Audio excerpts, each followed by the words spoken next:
Bueno, continuamos entonces con la aliyah número 2. Recordemos que estamos en la parashá 14, Baerá, y me mostré. La aliyah número 2, el día 2, el Yom Shenit, el día 2 o el segundo día. Lo encontramos en Shemot, en Éxodo 6, 14 al 28. Aquí nosotros empezamos a leer y uno dice, ay, empezaron los nombres. Aquí hay puros nombres y nombres y nombres, y esta persona era hija de esta persona, y aquí uno dice, ¿qué es esto? ¿Para qué me sirve? ¿Para qué me sirve? ¿Para qué me sirven los nombres y los nombres y los nombres y saber que esta persona tuvo tantos hijos y esos hijos tuvieron tales hijos?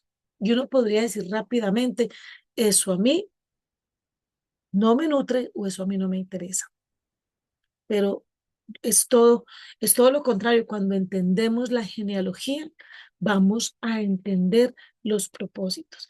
Porque para nosotros, muchas personas en algún momento de la vida no pudimos de haber dicho, no, no quiero saber nada de genealogía. Pues sencillamente porque no había una identidad. Pero cuando conocemos nuestra identidad es de suma importancia. Cuando nosotros sabemos, yo soy uno de las 12 tribus, y si sabemos de cuál tribu, cobra muchísima más importancia, más relevancia la genealogía. Uno saber entonces de cuál, quiénes son nuestros ascendientes. Eso nos permite a nosotros tener la certeza de nuestra identidad.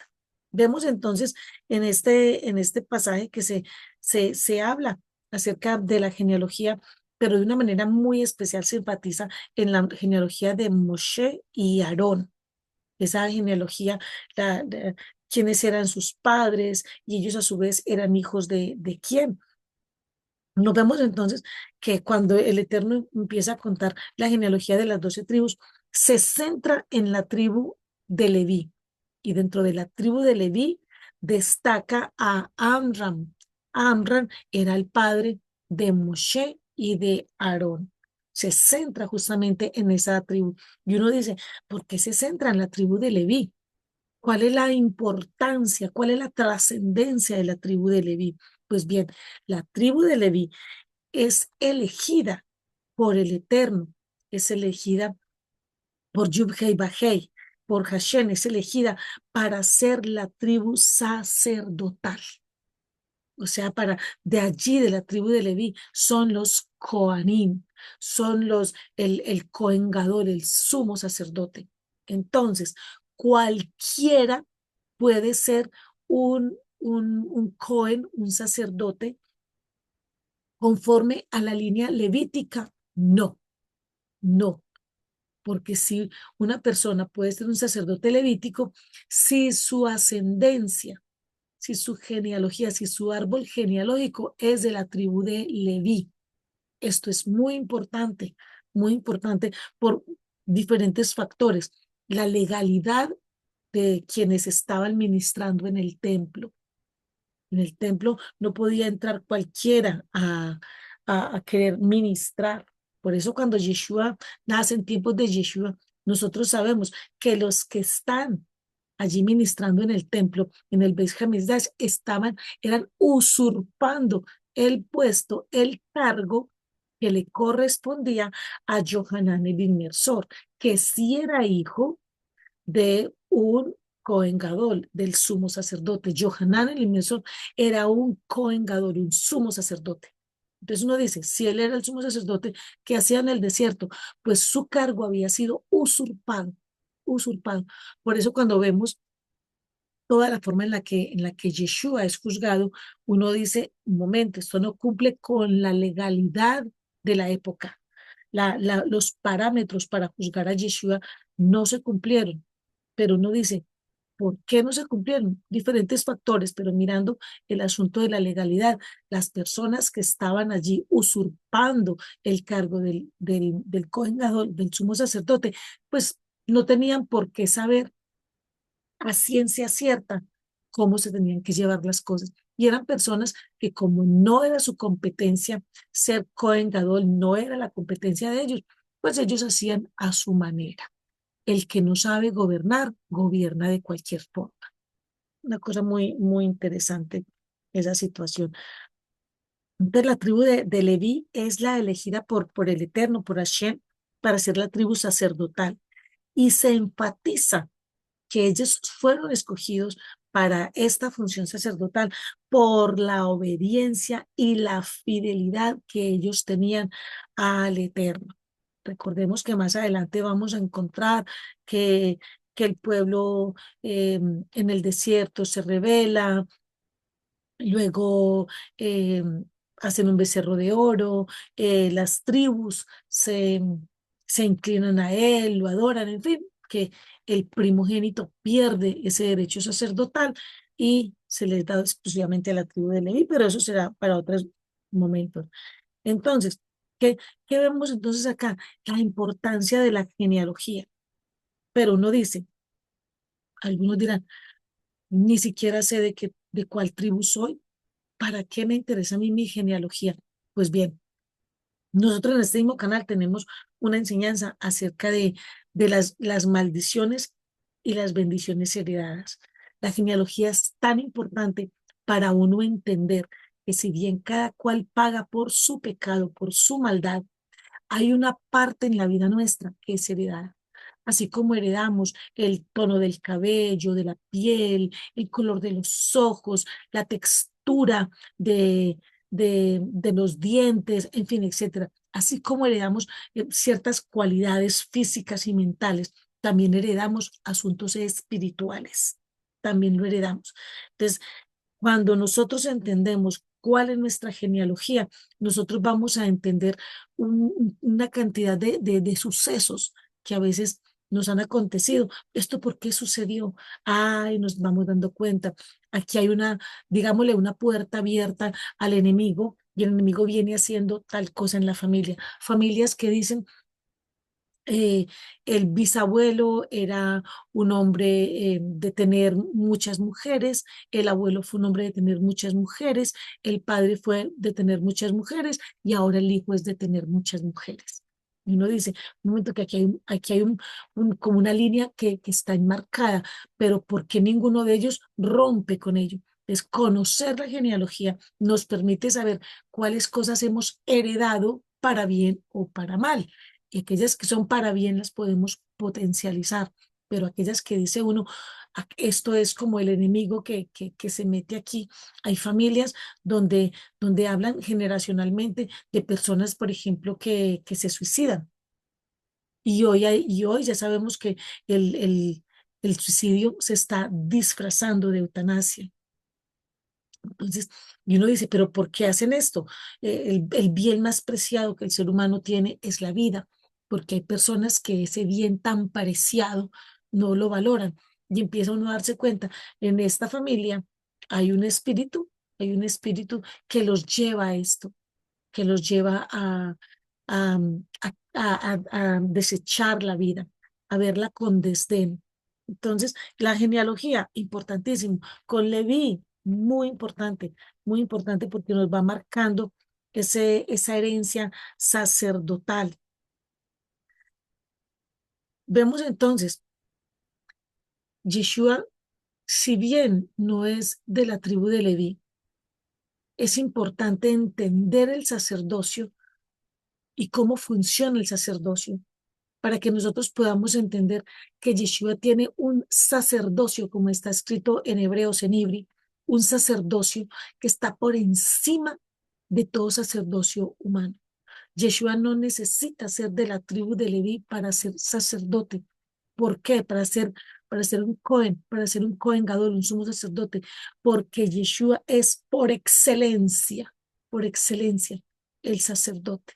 Recordemos que todo lo que Moshe hizo en cuanto al tabernáculo, al Mishkan, aquí en la tierra, fue lo que él vio. A él se le dijo, conforme has visto, debes de hacer. ¿Quién era quién era el que fungía, el que hacía, el que cumplía y cumple ese rol, esa función sacerdotal? Yeshua, Yeshua. Vemos entonces el Eterno permite que nosotros veamos como una partecita, así, una pequeña porción de cuál es la función sacerdotal de Yeshua. Y esto es muy importante porque para el asunto de la Geulah, de la redención, nosotros necesitamos de ese sumo sacerdote, de ese Cohen Gadol que es Yeshua. Aquí en la tierra, cuando estaba el Beit Hamikdash, se requería de la función de los Kohanim, del Cohen Gadol, de los levitas, se requería para poder hacer un Yom Kippur donde, donde el pueblo como tal fuera perdonado, para poder hacer los sacrificios. Pero con Yeshua nosotros nos encontramos con el sacrificio perfecto y nos encontramos con un Cohen Gadol que no necesita hacer sacrificios por sí mismo, porque recordemos que humanamente los Kohanim primero necesitaban hacer sacrificios por ellos para luego hacerlos por el pueblo. Entonces es muy interesante, muy importante cuando nosotros vemos que aquí lo que nos está mostrando es a Yeshua mismo. Esto, aquí cuando empieza a hablarnos de los Kohanim, nos está hablando, nos está preparando para este momento precioso y nosotros vamos en este momento de la historia en el que vamos, nosotros vamos pues como decimos, de camino al milenio, pero de camino al milenio primero vamos rumbo a Pesaj. Nosotros vamos rumbo a Pesaj y nos vamos preparando, nos vamos preparando. Purim, una fiesta muy linda, luego Pesaj. Y nos vamos preparando desde ahora para ese momento. Y en el momento que hablemos de Pesaj, vamos a estar mirando cómo, recordando cuál es la importancia y la implicación que tiene Yeshua. Es muy interesante. Bueno, recordemos entonces, cuando miramos la tribu de Leví y el sacerdocio, nosotros podemos ver, esto es tipología de Yeshua como Cohen Gadol, que Él nos ofrece ese acceso. Los Kohanim ofrecían el acceso humanamente hablando al Eterno. Yeshua nos ofrece ese acceso directo al Padre. Recordemos que Yeshua mismo lo dijo, que que nadie viene, hablando de él en primer, nadie viene al Padre sino por mí. Es decir, Él sabe y Él está diciendo, yo soy el Padre y nadie puede venir a mí sino a través de mí mismo. Vemos entonces cómo nos relacionamos con esta aliyah y con la kedushá, con la santificación. Pues los levitas, los levín, nos enseñaban a nuestro pueblo cómo tenían ellos que estar en relación con el Eterno desde la kedushá, cómo estar santos, cómo estar apartados para el Eterno. Los mismos levitas, los mismos levín, eran una tribu absolutamente separada, apartada para el servicio del Eterno. Vemos entonces que una de las connotaciones que encontramos es la tribu de Leví es una tribu que ejerce la obediencia. Para uno ser genuinamente un servidor del Eterno, uno tiene que ejercer la obediencia. Y no la obediencia cuando alguien me ve, no, la obediencia porque sé que el Eterno me ve. El Eterno me ve. El Eterno me provee tanto en lo material como en lo espiritual, porque Él me ve. Yo quiero vivir en Kedushá, quiero vivir en santidad, porque ¿para qué me sirve estudiar la Torá si la Torá se me convierte en letra muerta? ¿Para qué quiero saber solamente la historia por historia? Yo necesito saber cómo me relaciono con Yeshua, cómo veo a Yeshua en cada aliyah, en cada parashá. Y adicionalmente, cómo cada aliyah, cada parashá me ayuda a crecer en Kedushá. Aquí nos encontramos entonces que a través de la obediencia y el servicio al Eterno que hacían que van a hacer, pues aquí en la historia en la que estamos leyendo, los levitas, así nosotros nos debemos acercar al Eterno. Nosotros debemos ser apartados para el Eterno. Que el mundo está haciendo X, Y, Z, que el mundo haga lo que quiera, pero nosotros tenemos que ser conscientes, tomar conciencia como hizo la tribu de Leví. Yo soy apartado para el Eterno. No soy igual a todos. No significa que sea mejor que todos, significa que yo tengo conocimiento pleno de quién soy delante del Eterno. Que tenemos que buscar, obviamente, cada día, estar separados del mundo. Claro que sí. Saber, nosotros estamos en el mundo, pero no le pertenecemos al mundo, aunque estemos aquí. Que nosotros en nuestro día a día tenemos que buscar esa santificación para el Eterno y que cada día tenemos que empezar a cultivar. Mira esto qué importante, cultivar la obediencia, una obediencia que nos lleve a la fidelidad.